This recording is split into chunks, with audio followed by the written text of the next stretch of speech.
American Sign Language. Is it a language? Language debates are conversations that involve disagreement, conflict, or strong opinion around a language-specific issue.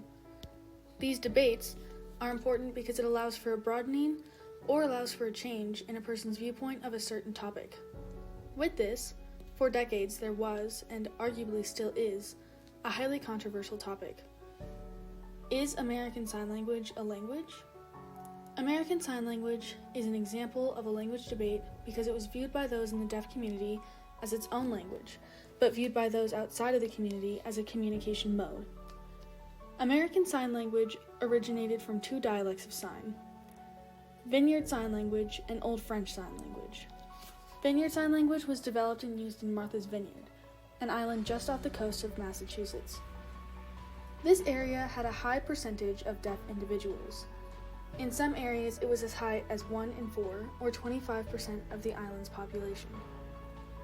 Because there was a high population of deaf people living on this island, a good amount of hearing individuals were bilingual, English and Vineyard Sign Language.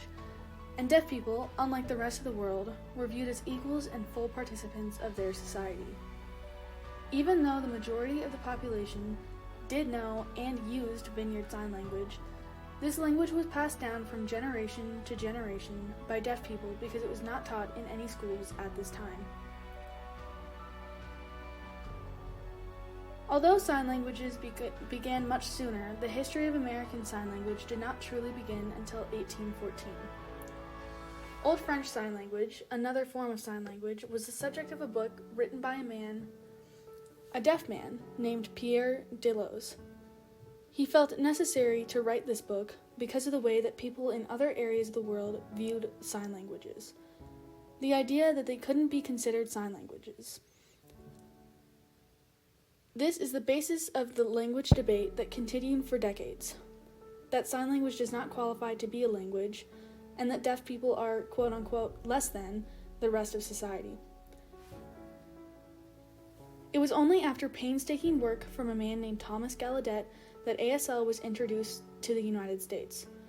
Thomas Hopkins Gallaudet had a deaf neighbor named Alice Cogswell, who was the child of a wealthy doctor in Connecticut. The girl had no form of education, so her father offered to pay Gallaudet to go to Europe and search for a way to educate her better. He traveled first to Britain, where he found a school called the Braidwood Oral School, but they would not help him in getting information. He then attended a lecture by John Massue, Loren Claire, and Rochambeau-Sicard regarding their very successful School for the Deaf in Paris. These men offered to bring Gallaudet to their school and teach them about sign language. After learning about it for a little while, Gallaudet asked Claire if he will come back to America to help him start a school, and he accepts this offer. After traveling there and raising funds, they open a school in Hartford, Connecticut in 1817.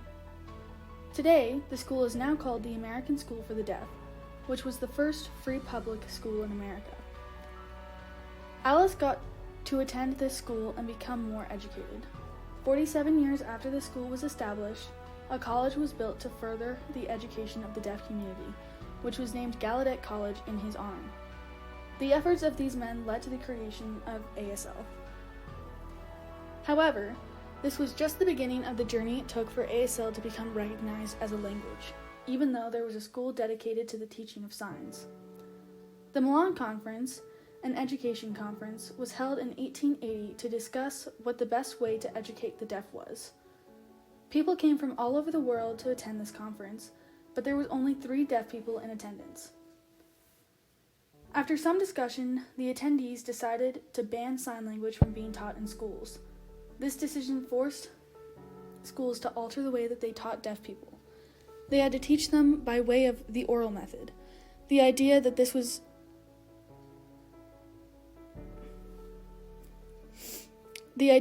this was to try to assimilate deaf people into community, because the common thought at the time was that people who could not communicate verbally were stupid.